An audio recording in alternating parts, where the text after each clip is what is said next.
ఇలా ఒక్కరు చేసిందే కాక గ్రూప్ మొత్తం కలిసి అమ్మాయిల్ని అత్యాచారం చేస్తారు. అండ్ మీరు ఊహించుకోండి, 18-19 ఇయర్స్ ఉన్నటువంటి అమ్మాయిలు ఇలా అత్యాచారం చేసి బ్లాక్మెయిల్ చేస్తున్నారంటే వాళ్ళు ఎంత ఇబ్బంది పడి ఉంటారు, అండ్ అదేవిధంగా ఎంత బాధపడి ఉంటారు, ఫిజికల్గా ఎంత హరాస్మెంట్ ఫేస్ చేసి ఉంటారు. అండ్ ఈ ఫర్హాన్ గాడు ఆ 19 ఇయర్స్ ఉన్న అమ్మాయికి కాల్ చేసి వాళ్ళ ఫ్రెండ్ని పెళ్లి చేసుకోమని, అలాగే నీ ఫ్రెండ్స్ని తీసుకురమ్మని, నీకు తెలిసిన అమ్మాయిల్ని పరిచయం చేయమని ప్రెషర్ పెట్టేవాడంట.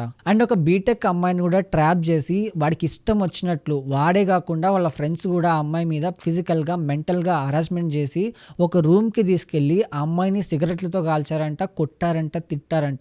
ఇంత జరిగిందంట. అండ్ ఆ అమ్మాయికి చెల్లి ఉందని తెలుసుకొని వాళ్ళ చెల్లిని కూడా ఇందులోకి ఎంటర్ అవ్వమని చెప్పి, వాళ్ళ చెల్లిని కూడా తీసుకురమ్మని చెప్పి ఆ అమ్మాయిని చెప్పారంట. ఒకవేళ తీసుకురాకపోతే నీ వీడియోస్ అన్ని ఇంటర్నెట్లో వైరల్ చేస్తామని కూడా చెప్పారంట. ఇంకా ఏం చేసేదేం లేక ఆ అమ్మాయి వాళ్ళ చెల్లిని కూడా తీసుకెళ్తే సేమ్ ఆ అమ్మాయిలానే వీళ్ళ చెల్లిని కూడా వాళ్ళు హరాస్మెంట్ చేసి అత్యాచారం చేశారంట. ఇలా ఒకరిద్దరు కాదు, కొన్ని వందల మంది అమ్మాయిలను వీళ్ళ ట్రాప్ చేసి వాళ్ళు ఫిజికల్గా వాడుకొని మెంటల్గా హరాస్మెంట్ చేసి, ఇలా కొన్ని మతానికి సంబంధించిన వాళ్ళు వాళ్ళ మతంలోకి జాయిన్ అవ్వమని, వాళ్ళ మతంలో చేరమని, ఇంకా ఫోన్ చేసి వాళ్ళ మతానికి సంబంధించినటువంటి ఇన్స్ట్రక్షన్స్ ఫాలో అవ్వమని కూడా చెప్పారు.